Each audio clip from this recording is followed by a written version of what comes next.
La-di-da. I love everyone. No one ever annoys me. Another day, another debacle, another celebrity scandal that can teach us about ourselves, help us evolve, achieve that status, happy, joyful creator status that we all want. This time the thanks goes to Jonathan Van Ness and the people who leaked this information about his toxic behavior on set, allegedly. Don't get irritated. Jonathan Van Ness goes by they, he, and she, so I'm using he here. Calm down.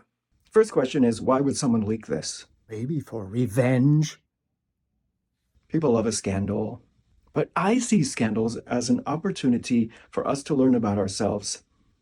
Jonathan Van Ness, you may know, his brand is all about positivity, acceptance, love. You matter, you slay. Some people who are on set, crew, working for Queer Eye, have said that he's toxic, angry, always yelling. People are afraid of him. This seems so disjointed, doesn't it, with the persona that he puts on? My first thought about this was the shadow effect.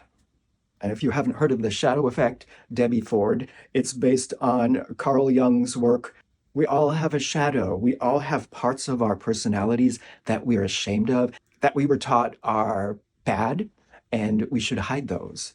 And so when these parts of ourselves get buried, Debbie Ford compared this to holding beach balls underwater. The beach ball, I'm an angry person, I'm a hateful person, I'm a prejudiced person. Trying to hold all those balls underwater. Eventually, one of those balls is going to pop up and hit you in the face. And that's what I think happened with Jonathan Van Ness. Not to be a psychologist, I don't know his life, I don't know his childhood, but it just reminds me of a person who, as a child, was taught being mean, being nasty, being judgmental, angry. Being angry is not good. You have to be nice, you have to be friendly. And so as a child, someone like that would suppress all that.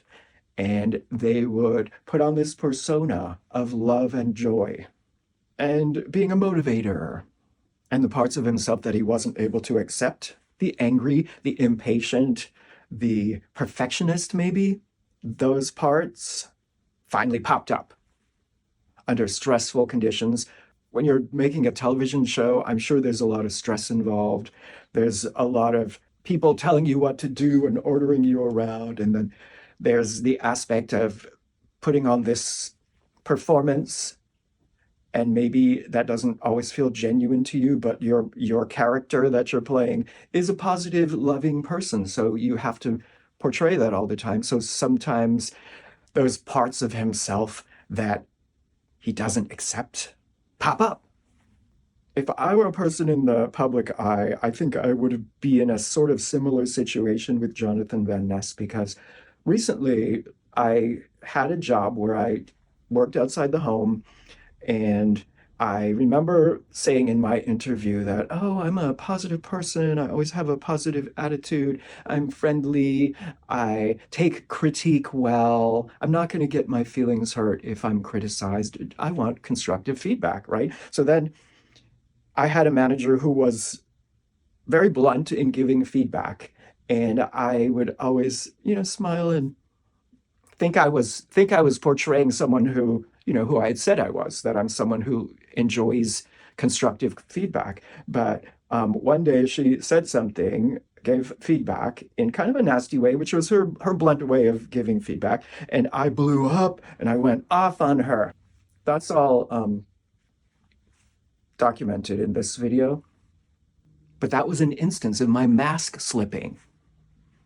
As a child, I was always told not to complain, not to be negative, and so I guess that was down there, and I hadn't yet accepted it and embraced it. And I feel like I had an instinct about this show. I quit watching it after the Japan season, which I really enjoyed the Japan season. I recommend it. But after that, I just had this feeling that it wasn't quite right. There was something off, that these people were not who they were portraying themselves to be, that everything wasn't always love and joy, and they weren't always buddy-buddy. And yeah, just I couldn't watch it anymore. There's something about it that just felt insincere. Getting back to the point is we can learn from celebrities publicly melting down, publicly exposing themselves, their masks. We can prevent these things from happening to us. All of your negative traits that you hide, maybe your brand is woke and accepting and loving of all people, but deep inside, you feel a little judgmental. What you need to do to prevent a big blow up, a big rant, a big hateful rant, which is down there and wants to come out, listen up, Karens, is to look at those parts of yourself, accept them. The Rumi poem is a perfect example of a wise person telling us about this.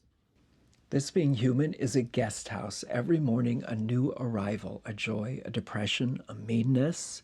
The dark thought, the shame, the malice, meet them at the door, laughing, and invite them in, because each has been sent as a guide from beyond. It's okay if you're impatient. It's okay if you're angry. You don't always have to put on this act of la-di-da, I love everyone, no one ever annoys me.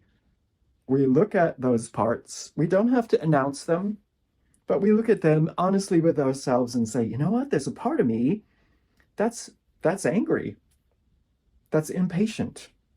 And I'm going to welcome that part of myself, not try to deny it to myself. You don't have to post on social media, this is my toxic trait. I know that was a trend for a while. But you can accept it to yourself. Me personally, I believe in a higher self that is sort of my connection to my soul, sort of a little step above where I'm at in my incarnation in this human body. And I say to my higher self, oh, okay, I see, I have this anger inside of me, this impatience, this not being a team player, so not being supportive, not being good at accepting criticism. And I just say, okay, well, you know what? I love those parts of myself, even though they're not something I'm proud of. And I say to my higher self, okay, I'm willing to accept these parts of myself and to learn from them, release them, and grow from them, because I know they're holding me back. And I know they're holding me back because they don't feel good. Being angry and impatient, like when you're driving and someone is really slow in front of you, that doesn't feel good. Physically, it doesn't feel good. So you know it's holding you back. It's not your highest self. You're not going to create a beautiful, joyful day if every time there's a slow driver on the road, you get upset and put yourself in this bad mood. Put out these negative vibes, and what you put out comes back. It's not going to serve you. So let those beach balls just pop up and hit you in the face when you're in your private time, not when you're in public, not when you're at work with a bunch of other people. And look at them, love them, examine them, release them, and you can prevent your own scandal. I'm really curious if this will affect Queer Eye's ratings or not. I know a lot of people probably still support Jonathan Van Ness, and that's great for them. Being hateful and canceling people, canceling someone for being a flawed human being. We're all flawed human beings. Without further examination is not the healthiest thing. So, once again, it's all about us. It's all about us, what we can learn. It's not really about canceling a celebrity. If you still love watching Queer Eye, still watch Queer Eye. If you don't want to watch Queer Eye, like I prefer not to, don't watch it. And the universe will regulate. If the ratings fall off, the show will be canceled and all the stars will go on and do other things and be successful and not have to maybe put on that big act of being a bunch of buddies anymore. And it'll be for the best. Everything will work out for the best. Don't worry about Jonathan Van Ness. If you support him, go send him some support. And if you don't, just let it go, I would say. Don't send the hate. What you put out comes back. Just let it go. And that's it for today. I hope this made some sense and that you will get something out of it, because that's the whole purpose of life. Grow, learn, evolve. Thank you. See you next time.